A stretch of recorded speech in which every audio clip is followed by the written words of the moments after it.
What's going on, man? Welcome back to the basement.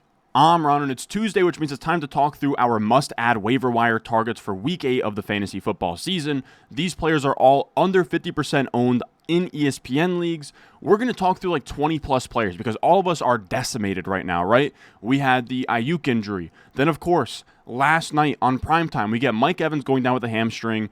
Godwin looks like he's out for the year with an ankle injury. Everyone is decimated. Everybody is hurt. On the Thursday night game, we learned that Rashid Shaheed is out for the season, or like the couple days before then. Olave's banged up. There are just injuries across the board right now. So I wanted to give as broad of a spectrum as possible in this video. We have a lot to get into. As always, if you enjoyed, leave a like, subscribe, all of that good stuff. Now, first up, let's talk about Jalen McMillan. Now, the reason that this video is going to be out a little bit later than usual is because usually I write the outlines last night, I record in the morning, but we had a lot happen last night, again, with the Godwin and the Mike Evans injury. We have some insight here from Jeff Mueller. He says that Chris Godwin appeared to suffer a left ankle fracture/dislocation. Tampa Bay is now down Godwin rest of season and Mike Evans for several weeks.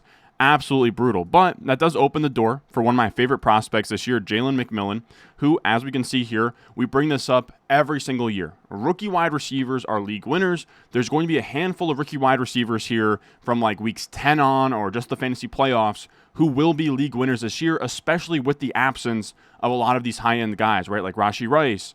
I was going to say Nico Collins, but not really. But like Rashee Rice, Ayuk, a lot of these top guys are banged up, injured, out for the year, and that is going to get this rookie crop to be kind of league winners down the stretch. We're already seeing it at the top end with, Brian Thomas Jr. and guys like that, but to me, there's going to be more on the way, right? Last year, you can think back to Zay Flowers, Jordan Addison, Jaden Reed, all of those guys before then, Christian Watson, Amon-Ra St. Brown. I forgot to mention in 2023, also Rashee Rice. So lots to look forward to in terms of rookies emerging, and I don't mind the idea for Jalen McMillan, who, again, was a fun prospect. He went to Washington. He was alongside Rome Odunze and Jalen Polk. He was, to me, the second best player. I thought it was surprising that he actually went after Jalen Polk, a round after in the third round. He is actually, like, his comp would be kind of like a Chris Godwin. He can play inside and out. He's just a really good receiver. He's like honestly, pre-draft we were using poor man's JSN, but a poor man's JSN is now nothing really. So he's honestly a JSN type of player, which I don't say that in a derogatory fashion. If we look at last night, after these injuries went down, Jalen McMillan ran less routes than Trey Palmer. Now people are going to tell you to add Trey Palmer. I'm not all that interested, right? He runs 42 routes, 3 targets. He'll be running routes, but I just don't know that he's going to do anything with them. It's very clear that they want to get Jalen McMillan involved. On his 32 routes, he had 8 targets, and he also had a carry. I believe that resulted in a touchdown. So they love this kid. I will say his metrics on the entire year are lackluster, but again, when you're in the same receiver room as Godwin and Mike Evans, it's going to be very tough to come by targets. So this is a guy who's at like 0.6 yards per out run right now. That is really, really bad, but I still do want to add Jalen McMillan. Now, of course, these first 5 or so players we talk about are guys that I'm using a good chunk of my fab on. I'm not sure if I already mentioned that. And second up here, we are going to talk about Ricky Pearsall, another rookie wide receiver upside theory type of play. And honestly, a lot of the injuries that happened this week were wide receivers. So I wanted to give a lot of high-end wide receiver advice here. Now, of course, with him, it is an environment situation.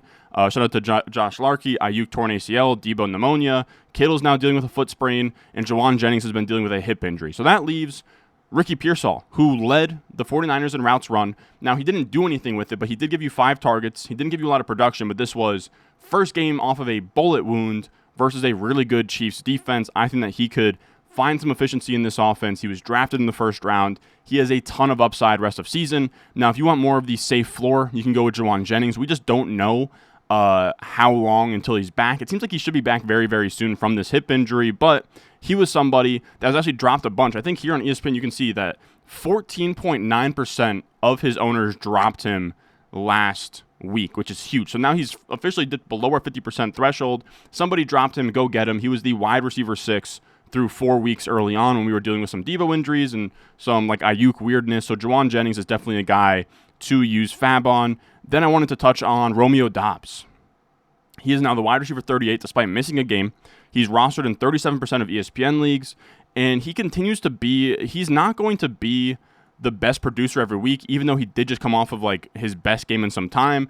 I wouldn't expect, his 10 targets here from PFF to stick, but what he's always going to do is when he's active, he is always going to lead this receiver room in routes. And when you have Jordan Love throwing the football, I just want wide receivers running routes in this offense, and that is what Romeo Doubs is. Now, you're not going to get this 10-target monster game every week, but what you can get is a guy who you can flex and will give you like 5+ targets in a given week, and that's probably fine. And then if any of these guys go down between Watson, Reed, Wicks, that gives Doubs even more of a boost to get more of these targets.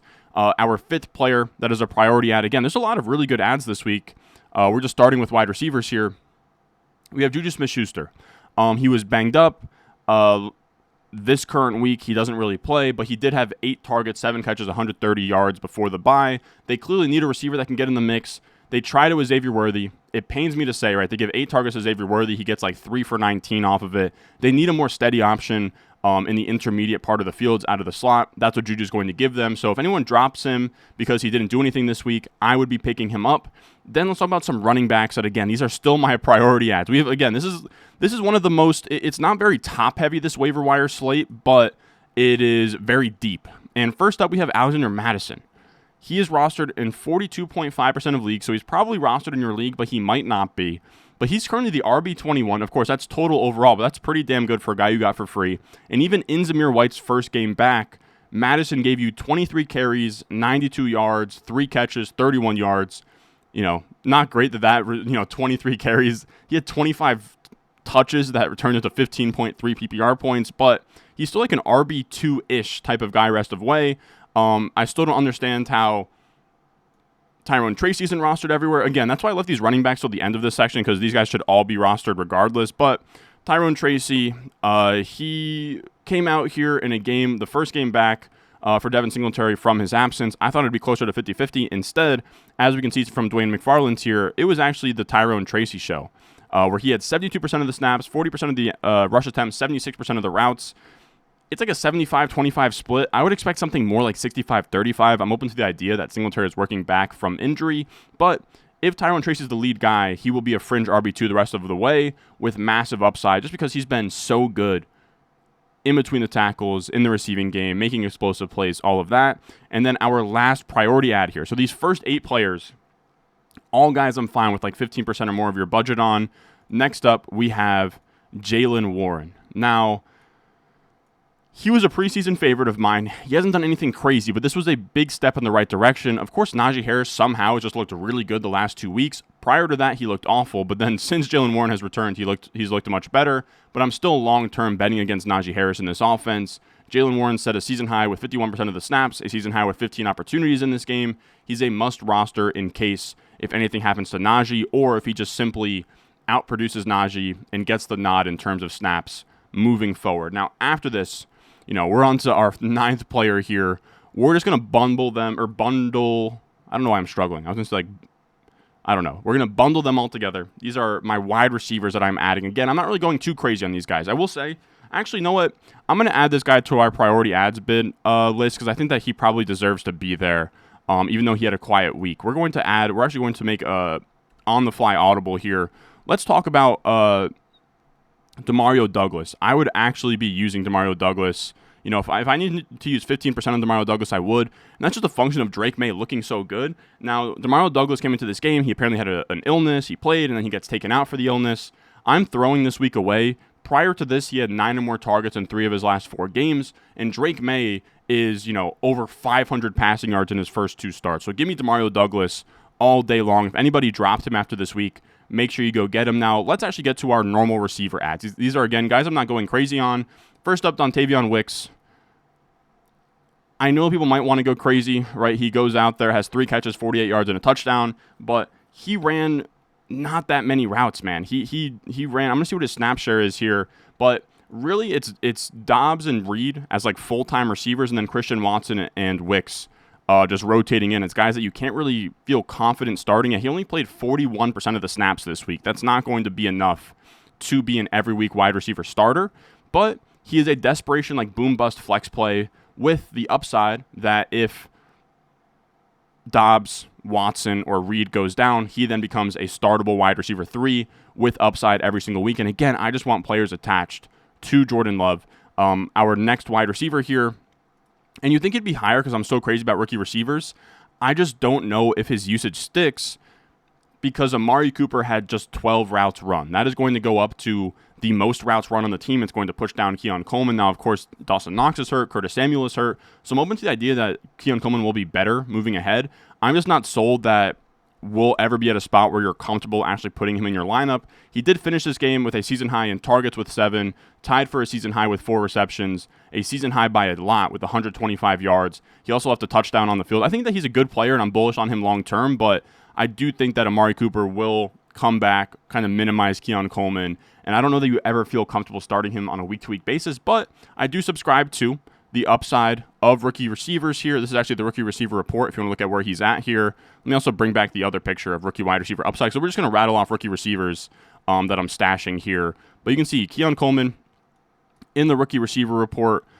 He is below Devon Vele, above Xavier Worthy. He's at 70-plus PFF grade. He's at 2+ yards per out run. That's about all you could ask for from a rookie receiver. So shout out Keon Coleman. He's attached to Josh Allen. I just don't know if he'll ever be that trustable in your lineup, but neither are the rest of these guys. I just mean in terms of Keon Coleman being a priority bid in this video. Then we have Xavier Legette. He has not been that great, but he is at 16.5% targets per out run. He's looking decent on the field. I was like about to sneeze there, but he's still a rookie that I want pieces of. And if Deontay Johnson, right, he's on the trade block right now. If Deontay Johnson gets moved and Legette's then the wide receiver 1, even in a bad offense, I would like that for a rookie with upside here. And then we'll get deep in our bag here. Troy Franklin, man. Troy Franklin looked like he was dead. You look here on the rookie receiver report, he is below, he should be toward the bottom. Yeah, he's right below Ricky Pearsall, but he's seen his route participation grow, right? It was at 22% in week 5. Now it's at about like 67, 68%. 23.5% targets per out run is great. He increased his PFF grade by 3.5 this week, one of the best of the week. He is trending up here on a team that's actually winning football games. So Troy Franklin, I think, is a fun stash in deeper leagues. Then our last receiver I wanted to touch on here, not a rookie, but gives you, I guess, like, what, is he in like year 3 now, Rashad Bateman? That's actually wild to see. He's the wide receiver 26 overall. Of course, it's not points per game. Points per game is probably more like the wide receiver 40s, but Rashad Bateman, especially a guy that I was taking a lot of in best ball, has looked good. And the film guys, and this is why we loved him, like the film guys swear that Rashad Bateman's got it. And by the numbers, he was one of the cleaner wide receiver prospects I've ever seen. Like his wide receiver profile isn't, you guys are going to kill me for this, but it isn't all that far off of like what CeeDee Lamb was coming out of Oklahoma. Like Rashad Bateman, his college production profile is very, very good. He produced next to now the Rams wide receiver Tyler Johnson, who was a very good player over at Minnesota. And so Rashad Bateman had production. He had a good NFL teammate he was competing with. Yeah. His second year in 13 games, Rashad Bateman, he had 60 catches, 1,200 yards, 11 touchdowns. As a true freshman next to an NFL receiver in Tyler Johnson, 51 for 704 yards and 6 touchdowns will do the trick. And then I think COVID kind of screwed with his 2020 season. But Rashad Bateman, really, really clean prospect. And I'm happy he's now kind of working out a little bit. Again, 10-plus PPR points in 4 of his last 5. I don't know what his upside is, but if Zay Flowers, he picked up an injury last night. If Zay Flowers is actually banged up, Rashad Bateman gets a boost to the point where you can flex him if you'd like to. Then let's go like a little bit of rapid fire through these running backs here. Ray Davis has no business being on waivers, but if he's on waivers, go get him. He's at 10-plus points in back-to-back games. He looked really good when James Cook wasn't playing versus the Jets. James Cook is back in his normal role, so Ray Davis is now just a handcuff, but he's a really, really good handcuff on a good offense that runs the ball, and he's a James Cook injury away from being a top 15 option. Similar deal with Braylon Allen. People are probably dropping him now that he's not really startable week to week. He's been relegated a little bit from a like 70-35 split, and I say 70-35 even though that's 105 because they were running a lot of that pony personnel with 2 running backs early in the season. Braylon Allen now really only used in relief of Breece Hall, but if Breece Hall was to ever go down, Braylon Allen would be the bell cow and be a really, really fun upside play. Now, less of like pure handcuffs and more of like just upside stashes. We have Kendre Miller. Dennis Allen absolutely hates him, but in a blowout game versus the Broncos, he had 9 opportunities. He had some big plays. He looked explosive. He looked good. This was a guy who went 3rd round out of TCU, and if you remember back in the Dynasty days, he was actually beating out Zach Evans, who was like a Devi darling, someone that Devi circles thought after his 2nd year at Ole Miss was going to be this like monster running back. He comes out in TCU, and Kendre Miller just kind of takes his lunch. And Kendre Miller looks really explosive. Just a matter of like Dennis Allen hating him And there is some buzz that Kamara might get traded, but his contract is pretty bad, and I'm not really buying it. Then I'll also list Sean Tucker. I know that he didn't really go crazy last night, but they're still making a point now to get him involved, and he's one running back injury away from being startable. Like, I'm trying to see what he did last night. Yeah, he had 5 carries for 29 yards. That's a 5.8 yards per carry. And then he also had 2 targets. So he had 7 opportunities. Nothing crazy to start on a week-to-week basis, but they're now using him every single week. I imagine they'll lean on the run game more without Godwin and Evans. And then also if Rachaad White goes down or Bucky Irving goes down, Sean Tucker is a must-start. So he's a must-stash for me. Then we'll also talk about Tyler Goodson here. We don't know when JT will be back, but until he is back, Tyler Goodson's like a desperation RB3 and 0 RB builds. He had 14 carries, 51 yards, and a touchdown for 11.1 PPR points. To me, that'll play. And then our last guy here is just Kyren Williams handcuff. He's dealing with a lot of volume. He's yet to finish the season completely healthy, Kyren Williams. And Blake Corum is waiting in the wings to take on, 20 touches per game as soon as Kyren, can't do it anymore. And they're also kind of, I don't want to read into it too much, but you're hearing reports right now that like Cooper Kupp's on the block, Stafford's on the block. Who knows if Kyren could be on the block? And it might set up for a situation where like down the stretch here in the playoff weeks that they shut it all down, they completely tank, and like Blake Corum is just their RB1 down the stretch. I wouldn't rule out that possibility of like garbage, tanking for a draft pick time for the Rams. Let's see what Blake Corum's got. And that could be really, really special. Then let's talk about some tight end streamers. We actually have some good ones available here. Somehow, someway, I've been slamming the table for Hunter Henry since week 1, and he's only rostered in 27.4% of leagues. He is the tight end 6 on the year. He's been the tight end 4 the last 2 weeks. He's had 5 targets and 9 targets the last 2 games, his second and third highest totals of the year. And Drake May has passed for 500-plus yards over his first 2 starts.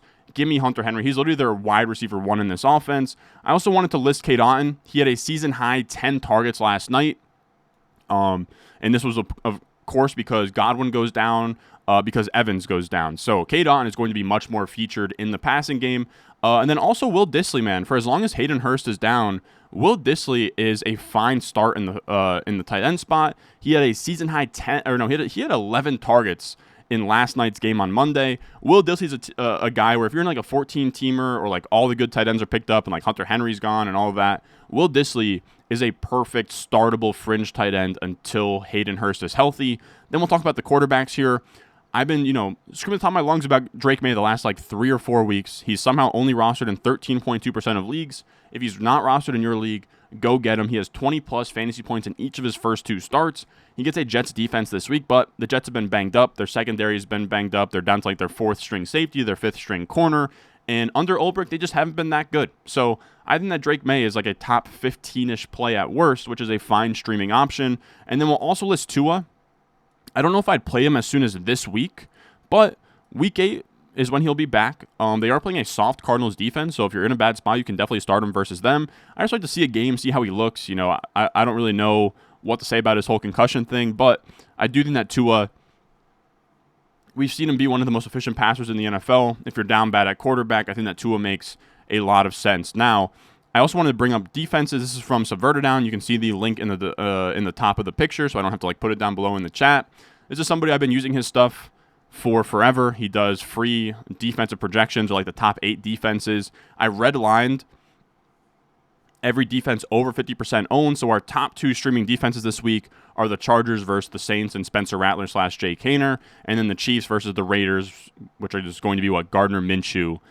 So both of those really, really good matchups. That should get you guys all set and ready to go for your waiver wire in week 8. I hope that you guys are having good seasons. I will say, let me know how you guys' teams are doing. I did just post on Twitter my home league with my buddies. My most important league, despite being like a $50 buy-in, started 0-4, was down bad, but we've clawed back to 3-4. We're sitting in the 6th seed. I don't know why I said speed, but the 6th seed.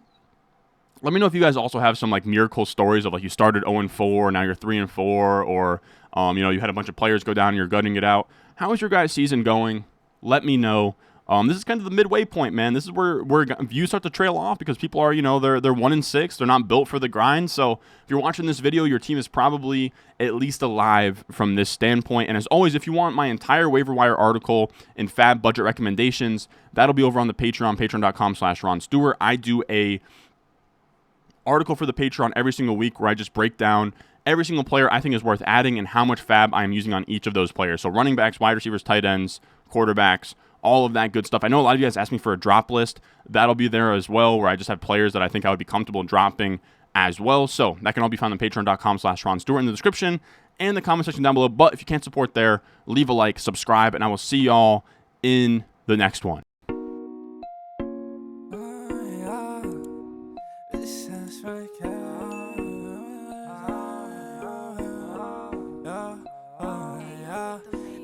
Stones, like this froze, ice cold, ice around my body like I'm